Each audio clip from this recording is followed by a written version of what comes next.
Assalamualaikum warahmatullahi wabarakatuh. Kembali lagi di channel Radio Horor. Untuk kisah kali ini masih ada sebuah cerita yang ditulis oleh akun Twitternya @walensky10. Dan untuk kisah yang akan saya bawakan kali ini yaitu sebuah kisah yang berjudul Jamila, Penunggu Rumah Ciracas. Dan sebelum kita lanjut ke ceritanya, tekan dulu tombol like video ini dan jangan lupa tekan juga tombol subscribe channel ini. Dan nyalakan juga lonceng notifikasinya agar tidak ketinggalan cerita-cerita lainnya dari channel ini. Dan buat teman-teman yang pengen membaca langsung ceritanya, nanti silahkan saja kunjungi linknya yang nanti akan saya sertakan di kolom deskripsi. Dan seperti apa untuk kisah kali ini, langsung saja kita masuk ke ceritanya.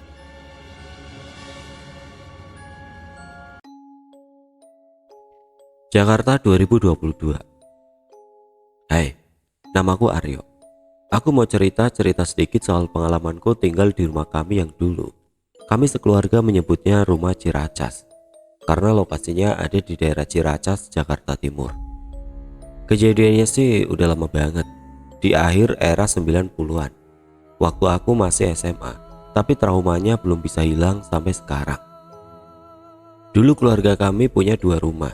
Rumah pertama ada di daerah Cawang, Jakarta Timur. Rumah yang satunya lagi di Ciracas, masih Jakarta Timur juga, tapi daerah pinggiran, sekitar beberapa kilometer dari terminal Kampung Rambutan. Seingatku rumah Ciracas itu dibeli orang tuaku waktu aku masih kecil. Kalau nggak salah sekitar akhir tahun 80-an, waktu aku masih SD. Aku masih ingat waktu aku masih kecil, waktu awal-awal rumah itu dibeli. Pernah beberapa kali diajak bapak ke sana untuk sekedar lihat-lihat. Daerahnya waktu itu masih sepi banget. Masih banyak kebun sama tanah kosong, belum seramai sekarang ini. Dulu untuk bisa sampai ke sana, dari rumah kami di Cawang, harus naik angkot nyambung-nyambung sampai 3 kali. Pokoknya kayaknya jauh banget gitu. Karena seingatku terminal Kampung Rambutan waktu itu belum ada. Jadi angkot dari Cawang cuma sampai daerah Pasar Rebo atau Cijantung saja. Terus nyambung angkot lagi sampai 2 kali, baru bisa sampai rumah. Bahkan awal-awal pergi ke sana, aku yang masih kecil sering sampai muntah di jalan gara-gara pusing kejauhan naik angkot. Norak banget ya, padahal sekarang dari Cawang rasanya deket banget. Jadi kayaknya bapak itu sengaja beli buat invest, soalnya katanya harganya murah banget untuk ukuran waktu itu. Kondisi rumahnya emang rada rusak, jadi perlu direhab dulu kalau mau ditempati. Mungkin itu makanya bisa murah. Dan gak tahu juga dari mana bapak dapat info sampai bisa beli rumah itu. Tapi kalau mau dipikir-pikir, harusnya bapak curiga ya. Kok ada rumah dijual di bawah harga standar? Tapi barangkali bapak gak mau ambil pusing. Kapan lagi ada kesempatan beli rumah super murah? Setiap kali diajak nengokin rumah ke sana, aku sering disuruh sama bapak ikut bantu-bantu buat bersih-bersih. Waktu itu aku lagi disuruh pompa air di kamar mandi. Itu loh, pakai pompa tangan Dragon. Pompa legendaris, pompa sejuta umat. Jadi waktu aku pompa, tiba-tiba saja punggung sampai leher itu kok rasanya jadi berat banget. Tapi kan waktu itu aku masih kecil, jadi cuma ngira kalau aku kecapean. Tapi sehabis memompa, aku malah jadi muntah-muntah sampai basah ke baju. Wah, pokoknya muntah semuntah-muntahnya. Badanku langsung jadi panas, terus jadi lemes sampai semaput, setengah sadar. Padahal waktu pertama datang tadi gak apa-apa. Ya bapak langsung bawa aku pulang buat berobat. Aku inget gara-gara itu, aku sampai gak masuk sekolah 2 hari. Rumah itu akhirnya sedikit-sedikit mulai direhab. Gak langsung jadi bagus sih, nyicil-nyicil. Sampai pas aku kelas 2 SMP, akhirnya rumah itu udah lumayan rapi, udah bisa ditempatin. Oh iya, rumah itu tadinya ada pohon rambutan di halaman belakang. Jadi rumah itu punya halaman sendiri di sekelilingnya, makanya tembok rumah sama sekali nggak ada yang nempel sama tembok tetangga. Nah, waktu direhab pohon rambutan ditebang, soalnya halaman belakang mau dibikin kamar mandi yang baru. Sekalian sama dapur yang lebih luas lagi, biar bisa taruh meja makan. Soalnya dapurnya itu kecil banget, terkesan ala kadarnya, apalagi kamar mandinya. Pintunya aja mau udah copot, terus airnya kan masih pakai pompa tangan. Jadi bapak sekalian mau pasang mesin air sanyo biar jos. Tapi justru di situ awal ceritanya. Tapi pelan-pelan. Kalau langsung serem kan gak enak juga, oke? Setelah direhab, bapak bikin selamatan ngundang tetangga-tetangga sekitar situ. Sekalian perkenalan. Soalnya dari dulu, itu belum bisa benar-benar kenal. Lawang setiap datang cuma buat bersih-bersih doang. Nah, waktu acara selamatan, bapak juga ngundang temennya, namanya Om Yono, teman kerja bapak. Dia sengaja diundang soalnya kata bapak, dia itu punya kelebihan. Mungkin dia itu indigo gitu. Katanya sih buat lihat-liatin rumah, ada sesuatu enggak? Ada yang aneh enggak? Gitu kali maksud bapak. Tapi waktu itu seingatku, Om Yono cuma bilang, rumah ini bisa kamu miliki, tapi enggak bakal bisa kamu tempati. Gitu katanya. Bapak sih cuma manggut-manggut saja. Tapi berhubung waktu itu aktivitas kami sehari-hari masih berpusat sekitar Cawang. Jadi biarpun udah beres, rumah itu belum mau buru-buru ditempatin juga, santai saja. Tapi masih sering ditengokin. Nah, setelah beberapa tahun akhirnya kakakku Mbak Retno lulus kuliah, terus langsung kerja. Dia dapat kerjaan di daerah Cilandak. Lumayan jauh dan rada susah kalau dari Cawang, tapi malah lebih gampang kendaraannya kalau dari Ciracas. Jadi demi ngirit ongkos sekaligus biar nggak tergopoh-gopoh bangun pagi setiap mau berangkat kerja, akhirnya bapak mutusin kalau Mbak Retno tinggal di rumah Ciracas saja, dan dia pun setuju. Akhirnya Mbak Retno mulai tinggal di situ, jadi dia tinggal di situ sendirian. Bapak sama ibu gantian nemenin Mbak Retno di situ. Ya atur waktu sebisanya aja, ganti-gantian antara Cawang sama Ciracas. Aku yang waktu itu udah SMA, sering juga nginep di situ kalau lagi libur, karena nggak mungkin juga nginep kalau hari-hari sekolah. Soalnya jauh banget dari sekolahku yang ada di daerah Cipinang. Pernah sekali nyoba berangkat pagi-pagi dari situ, hasilnya terlambat. Suatu malam seingatku waktu itu malam minggu, aku nginep di sana. Jadi malam itu cuma ada aku dan Mbak Retno aja. Sekedar info, di rumah itu ada 3 kamar berjajar sepanjang ruang tamu. Kamar Mbak Retno yang paling depan, kamar bapak dan ibu ada di tengah, kalau kamar aku ada di paling ujung deket dapur. Waktu itu aku lagi nonton TV sendirian di ruang tamu. Kalau nggak salah sekitar jam 11 malam. Mbak Retno udah tidur di kamarnya. Aku iseng tuh, perut mendadak lapar. Akhirnya ke dapur terus masak Indomie. Selesai masak, panci bekas masak nggak langsung dicuci. Males, biar Mbak Retno aja yang nyuci besok. Indomie matang aku langsung makan di depan TV. Kebetulan ada bola, Liga Inggris apa Liga Italia gitu lupa. Selesai makan, mangkok sama gelas kotor langsung taruh lagi di dapur, persis di samping panci bekas masak tadi. Langsung balik lagi ke depan, lanjut nonton TV. Habis makan mau langsung sebat dulu, ngerokok. Jadi waktu itu sebenarnya aku paling seneng kalau nginep di Ciracas, soalnya jadi bebas ngerokok. Kalau di rumah Cawang mana bisa, yang ada malah habis dikebukin bapak. Soalnya emang belum boleh ngerokok. Mbak Retno udah tahu kalau aku ngerokok, tapi dia cincai aja, gak masalah. Tapi kalau sampai ketahuan bapak, resiko tanggung sendiri ya, kata Mbak Retno waktu itu. Pas mau ngerokok, aku inget koreknya tadi ketinggalan di dapur buat nyalain kompor minyak tanah. Gak pakai lama langsung balik lagi ke dapur, mau ambil korek. Nah, ini dia awal seremnya. Pas sampai dapur, aku melongo ngelihat panci, mangkok sama gelas semuanya udah dicuci. Bener-bener baru habis dicuci. Semuanya ada di rak piring, masih basah, masih netes-netes. Aku bingung. Kok bisa? Siapa yang nyuci? Perasaan Mbak Retno lagi tidur di kamar. Lagian kalau emang dia yang nyuci pastilah aku tahu, soalnya kamarnya kan ada di depan, deket ruang tamu tempat aku nonton TV. Gak mungkin dong dia keluar kamar aku gak tahu. Terus perasaan tadi juga gak denger sama sekali suara keran air bunyi. Lagian juga jarak waktunya kan cuma beberapa detik doang. Gimana coba? Dada langsung deg-degan, dengkul lemes, gak pakai banyak cincong, langsung lari masuk ke dalam kamar sampai lupa matiin TV. Di kamar malah jadi parno sendiri, gimana enggak? Soalnya kamarnya kan ada di jajaran kamar paling belakang, deket dapur. Di atas kasur, jadinya cuma bisa bengang-bengong, resah sendiri. Apalagi kamarnya belum ada pintunya, Cuma ada gorden putih motif kembang-kembang yang nutupi kusen pintu kamar. Dari dalam kamar di balik gorden masih kelihatan sorot sinar TV yang masih nyala. Aku gak berani keluar buat matiin TV, takut banget. Ya udah biarin aja. Ntar juga kalau Mbak Retno bangun paling dia yang matiin sambil marah-marah. Bodo amat lah. Mau maksain tidur tapi gak bisa. Emang belum ngantuk juga. Akhirnya cuma bisa merem-merem ayam tapi gak tidur. Tapi mendadak aku dengar kalau ada suara perempuan yang manggil-manggil. Yo, Aryo. Pas aku lihat ada bayangan orang yang berdiri di luar, persis di balik gorden yang tertutup. Tadinya aku kira itu Mbak Retno yang bangun, tapi ternyata bukan. Bayangan siluetnya jelas banget dan itu bukan Mbak Retno. Mbak Retno rambutnya pendek sedangkan dia rambutnya panjang. Postur badannya juga beda. Kelihatan dari siluet bayangannya kena sorot cahaya TV dari luar.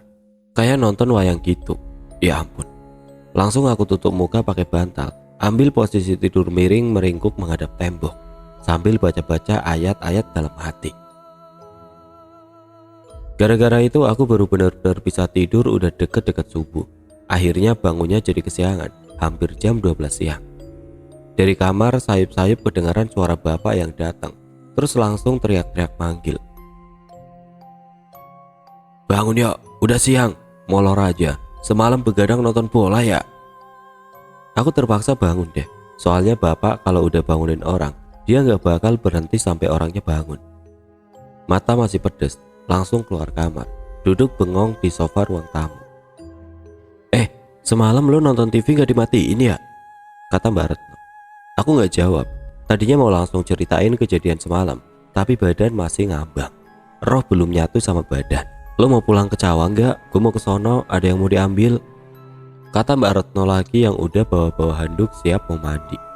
Aku cuma manggut-manggut doang, masih males ngomong. Akhirnya pas Mbak Retno lagi mandi, aku langsung ngomong sama bapak yang lagi sibuk mencet remote TV, nyari siaran tinju. Pak, masa semalam Aryo lihat setan? Ah, setan apa? Nggak usah ngaco. Bener pak, Aryo nggak bohong. Akhirnya aku ceritain deh kejadian semalam. Bapak sih kelihatannya cuek, matanya masih liatin TV, tapi aku yakin dia dengerin kok. Selesai dengerin aku cerita, bapak langsung bilang, "Yuk, kamu nggak usah cerita-cerita sama Mbak Retno ya, nanti dia jadi takut." Aku yain aja, soalnya aku juga mikir kalau Mbak Retno sampai ketakutan kan jadi repot. Bisa-bisa dia malah minta ditemenin setiap hari, dan aku pasti kebagian jatah buat nemenin dia lagi. Makasih deh. Ya udah, sejak saat itu aku selalu menghindar kalau disuruh nginep di situ lagi. Pokoknya alasan apa kek, biar nggak disuruh lagi ke sana. Tapi kira-kira beberapa minggu kemudian mesin di rumah Ciracas bermasalah. Bapak nyuruh aku nganterin tukang servis kenalan bapak ke Ciracas. Akhirnya mau gak mau ya berangkat juga. Aku pikir paling cuma sebentar.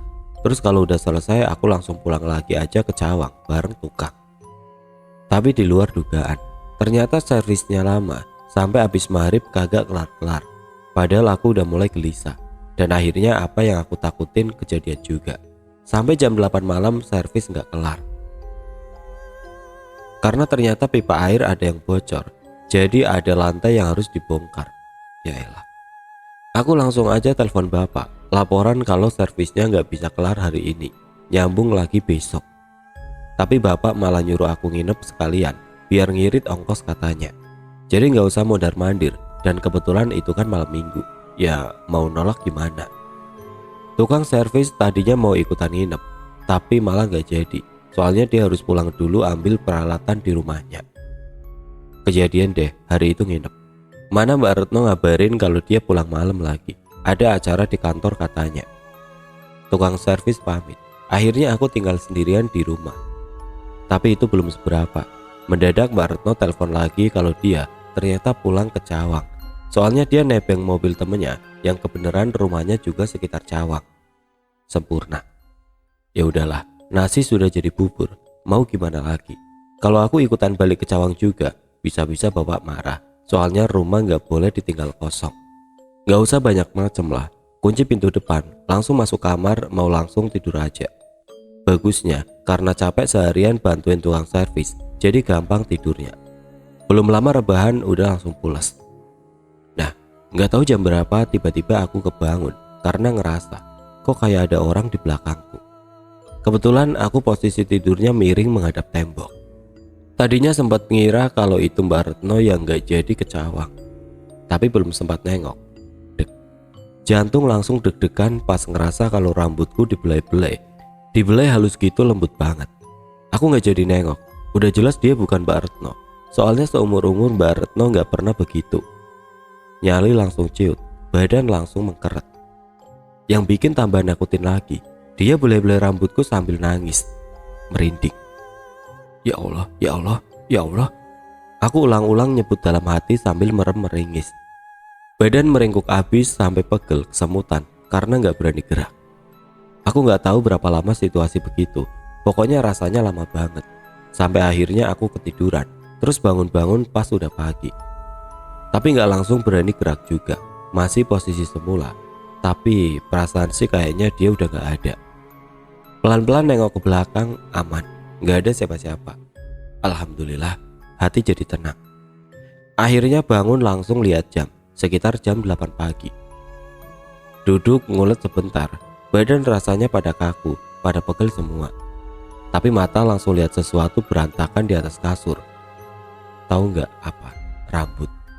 Lumayan banyak, panjang-panjang lagi, berserakan persis di samping posisi aku tidur. Akhirnya aku langsung hibrid keluar, duduk di teras sambil cinglang-cinguk nungguin siapa saja deh yang datang. Yang penting aku nggak sendirian. Soalnya kejadian semalam itu benar-benar bikin aku parno. Sampai-sampai nggak berani masuk ke dalam rumah lagi. Tapi sampai jam 9 pagi belum ada yang datang. Akhirnya sekitar jam 10, bapak datang sama tukang servis yang kemarin. Aku langsung ceritain sama bapak kejadian semalam. Tapi nunggu pas tukang lagi sibuk.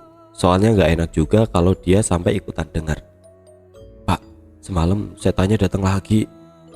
Ampun, setan apaan sih yo? Udah deh, daripada ngomong yang enggak, mending bantuin tukang tuh. Beneran pak, Aryo nggak bohong. Aryo mau langsung pulang ke Cawang aja. Ntar aja, bantuin tukang dulu, biar hari ini kelar. Mau nggak mau aku nurut. Soalnya bapak paling nggak suka kalau dibantah. Sampai akhirnya kelar juga itu mesin air. Aku yang dari tadi sebenarnya udah nggak betah, langsung saja pamit pulang. Bapak sama tukang masih di situ, sengaja nungguin biar yakin nggak ada masalah lagi. Sehabis itu selama berbulan-bulan aku nggak pernah lagi nginep di Ciracas. Tetap sering ke sana, tapi nggak sampai nginep. Soalnya aku yang lagi keranjingan main basket, ikut klub basket yang kebetulan latihan setiap malam minggu. Tapi pernah kok nginep sekitar 2 kali, tapi nggak sendiri. Kalau nggak salah selalu sama bapak atau sama ibu. Nah, kalau ada bapak atau ibu aman tuh, nggak pernah digangguin lagi. Nggak tahu kenapa, apa mungkin karena rame ya? Nggak tahu juga. Terus herannya keluargaku yang lain juga nggak pernah cerita-cerita kalau mereka pernah diganggu pas lagi nginep di sana. Mbak Retno yang tinggal di situ aja malah kelihatannya tenang-tenang aja, kan bangke. Tapi akhirnya satu waktu aku jadi nginep juga. Waktu itu malam tahun baru. Aku sama 3 orang temanku punya rencana mau kumpul-kumpul sambil bakar-bakar sembari nunggu detik-detik pergantian tahun. Tadinya mau di rumah Budi, salah satu temanku itu. Tapi nggak jadi, dia malas. Karena keluarga besarnya juga lagi pada ngumpul, gak bisa bebas katanya. Yuk, kenapa nggak di rumah lo aja, di Ciracas? Wah, kayaknya tempatnya enak tuh, suasana pedesaan, kata Budi. Rifki sama Anton, 2 orang temanku yang lain juga ikut setuju. Aku yang punya rumah malah keberatan. Ya elah, pelit banget sih yo, masa lo tega rencana kita jadi berantakan, kata Rifki. Iya yo, lagian kan lo bilang keluarga lo pada mau ngumpul di Cawang. Nah, cocok tuh, kan jadi sepi di Ciracas, kata Anton. Aku gak langsung jawab, hati masih bimbang, tapi Budi terus maksa. Ayolah yo, ntar kita bantuin izin ngomong sama bokap lo deh. Gue jamin pasti boleh, bokap lo kan orangnya asik. Ya udahlah, akhirnya aku setuju. Lagian kan kita rame-rame, masa iya sih itu setan masih berani nongol. Mereka langsung kegirangan terus langsung minta izin sama bapak. Boleh aja, tapi di sana jangan macem-macem ya, kata bapak.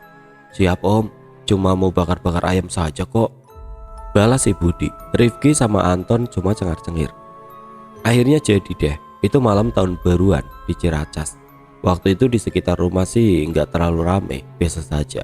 Tapi di rumahku, wah berisik banget. Bacot 4 orang aja udah kayak bacot 1 RT.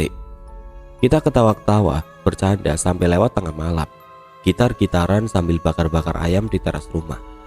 Kondisi teras rumah emang ideal buat acara begituan. Soalnya separuhnya udah diubin keramik, separuh lagi masih tanah merah, jadi asik kan. Tadinya mau lanjut sampai pagi, tapi gak lama turun hujan. Jadinya kita semua masuk rumah, lanjut setel-setel musik di ruang tamu. Makin malam udah pada kenyang makan, kenyang bercanda, akhirnya musik dimatiin. Lanjut ngobrol-ngobrol santai. Nah, pas lagi asik-asik ngobrol begitu, tiba-tiba Budi diem, terus langsung ngomong, lo pada dengar gak sih ada suara ciap-ciap anak ayam di luar? Kita yang tadinya gak ngeh, akhirnya jadi diem ikut nyimak. Iya bener, ada suara ciap-ciap anak ayam di luar. Lo piara ayam yuk? Enggak, kan lo lihat sendiri, di halaman gak ada kandang ayam. Lagian gak ada sejarahnya keluarga gua piara binatang. Punya tetangga kali, kata Rifki. Ya gak mungkin lah, tembok pagar kan lumayan tinggi, pintu pagar juga rapet. Gak mungkin anak ayam bisa loncat begitu. Tapi Budi yang emang rada konyol malah ngomong yang enggak. Lo tahu gak, kata orang, kalau ada suara ciap-ciap anak ayam malam-malam begini, itu suaranya kuntilanak nangis. Goblok lo Bud, gak usah ngawur deh, nakutin orang aja, balasku sewa. Ya dia takut, yaudah lo tunggu sini biar gue yang ngintip keluar, kata Budi. Aku sebenarnya salut sama Budi. Dia anaknya pemberani. Malum saja sebelum pindah ke Jakarta, dia sama keluarganya tinggal di kampung daerah Sumedang sana. Wajar saja kalau dia udah biasa sama yang begituan. Akhirnya Budi beneran ngintip dari balik kaca jendela. Lama dia ngintip keluar. Terus akhirnya dia manggil kita buat ngasih tahu sesuatu. Sini lu pada, mau lihat gak? Apaan Bud? Lu lihat apa? Jangan bercanda deh, kataku sewot tapi penasaran. Tapi Rifki sama Anton malah langsung ngintip bareng Budi. Mereka langsung diem, bikin aku jadi tambah penasaran. Sini yuk. Ya elah katrok banget, takut lo ya, kata Budi sambil cengengesan. Sialan, jujur aja aku emang takut. Tapi denger diremehin gitu, aku malah jadi senewet sendiri. Terus ikutan ngintip rame-rame sama mereka. Dan ternyata, ajrit, di luar masih hujan gerimis. Ada cewek pakai baju putih kumel, berdiri sambil nunduk. Mukanya gak kelihatan. Sebagian ketutupan sama rambutnya yang lepek, panjang jatuh ke depan. Berdiri dia mirip patung persis di depan pintu pagar menghadap ke arah kita. Tapi tiba-tiba dia hilang. Ya, hilang gitu aja. Aku langsung mundur. Sialan, Budi nawarin ngelihat yang begituan. Kayak lagi nawarin lihat cewek cakep aja. Emang sakit itu anak. Gak lama Rifki sama Anton ikutan mundur. Udah mumpung dia udah pergi, ntar tahu-tahu kalau dia muncul lagi persis di depan muka kita gimana? Emang pada katro lo semua, kata Budi yang juga ikutan mundur. Ketawanya puas banget kayak gak ada apa-apa. Akhirnya mumpung lagi banyak temen, sekalian aja aku ceritain semua kejadian yang kemarin. Wah, lu harus hati-hati yo, kayaknya itu setan suka sama lu. Ngawur, mana ada setan naksir sama manusia, ngarang lu, balasku ketus. Beneran ada kok, dulu di kampung gua ada orang hilang. Gak taunya kenapa, dia diculik kuntilanak. Lama dicari gak ketemu, pas minta tolong sama dukun, baru bisa balik. Itu juga pakai sajen segala, cerita Budi. Ayo lo yo, ntar lo juga gitu lo, kata Rifki nakut-nakutin. Pada goblok emang. Setelah kejadian malam tahun baru itu, selama berbulan-bulan aku gak pernah lagi nginep di Ciracas. Sampai akhirnya suatu hari Mbak Retno sakit DBD. Dia harus dirawat di rumah sakit. Selama dirawat kami semua gantian jagain dia di sana. Gara-gara itu juga akhirnya aku kebagian lagi jatah nginep di rumah Ciracas. Soalnya kan rumah jadi kosong gara-gara Mbak Retno lagi dirawat. Aku lupa sebabnya apa. Pokoknya seingatku waktu itu cuma aku yang bisa nginep di sana. Aku sengaja datang ke sana dari sore. Niatnya sih nanti habis maghrib, perut udah kenyang, mau langsung masuk kamar aja, kunci pintu, diem di dalam kamar. Syukur-syukur bisa langsung tidur. Semua sih sesuai rencana.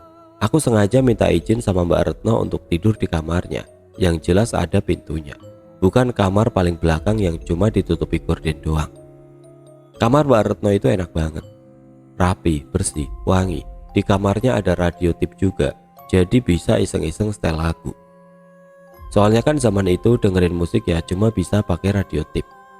Gak kayak zaman sekarang, cukup HP plus handset udah enak banget. Sampai jam 10 malam akhirnya aku ngantuk. Langsung tidur di kasur Mbak Retno yang rapi bersih, ada selimut Hello Kitty segala. Tapi malam itu aku mimpi aneh. Aku juga gak tahu kenapa bisa inget banget sama mimpi itu. Padahal yang namanya mimpi kan begitu bangun, biasanya langsung lupa ya. Aku mimpi lagi jalan gandengan sama cewek yang gak aku kenal.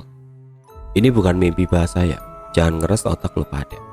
Nah, di mimpi itu aku diajak cewek itu keliling-keliling daerah yang aku gak kenal. Biasalah, standar mimpi random, biasanya kan gitu. Perasaan sih cuma sebentar. Tapi lo tahu gak, aku tiba-tiba dibangunin sama orang. Ah, kok bisa? Tahu gak di mana? Di kebun. Ya, aku bangun-bangun udah pagi, ada di kebun orang. Nah, orang yang bangunin aku itu bapak-bapak yang punya kebun. Gila gak? Si bapak kebingungan. Aku apa lagi? Kamu kok tiduran di sini? Tanya si bapak. Aku gak langsung jawab, cuma bisa bengong sambil kucek-kucek mata.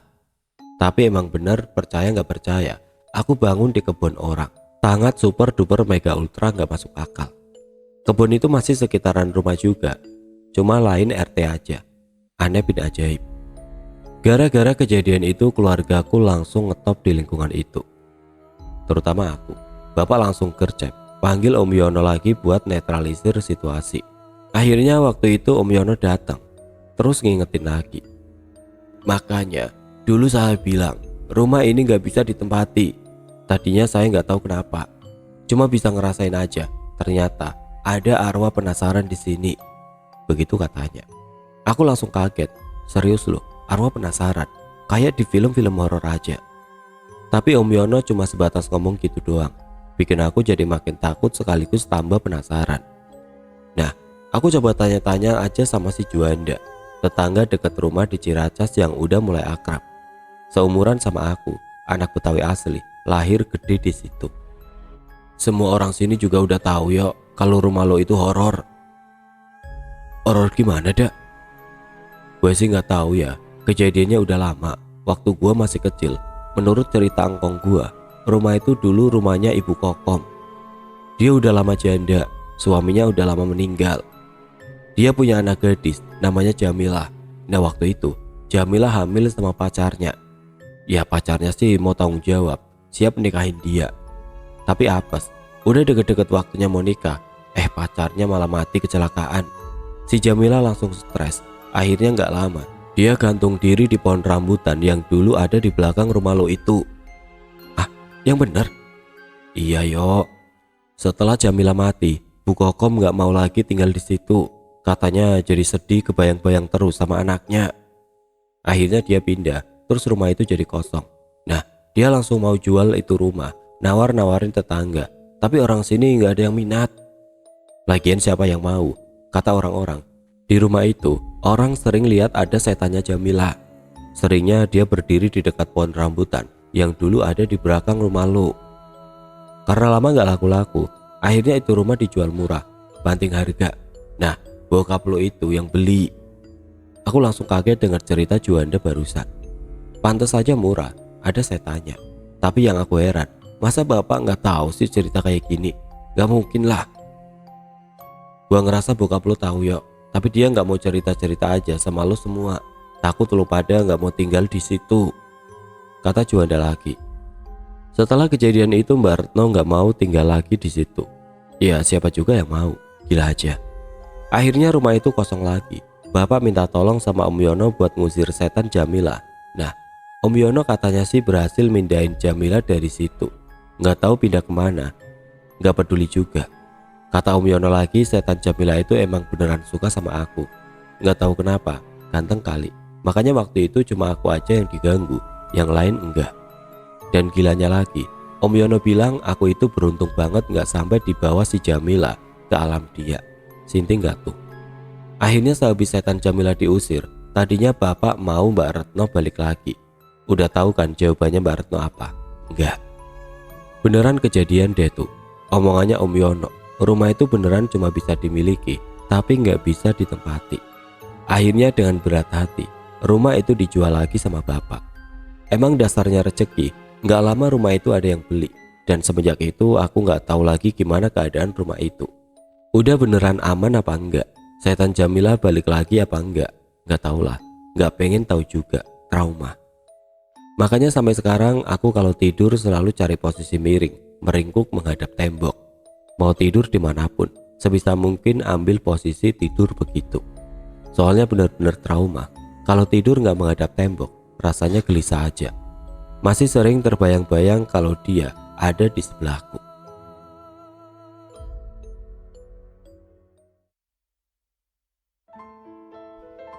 Oke teman-teman, sekian untuk kisah kali ini. Bagaimana menurut kalian tentang kisah ini? Tulis komentar kalian di kolom komentar. Dan buat teman-teman yang baru bergabung, jangan lupa untuk like, komen, share, serta subscribe channel ini. Dan nantikan kisah-kisah horor berikutnya tetap di channel Radio Horor. Wassalamualaikum warahmatullahi wabarakatuh.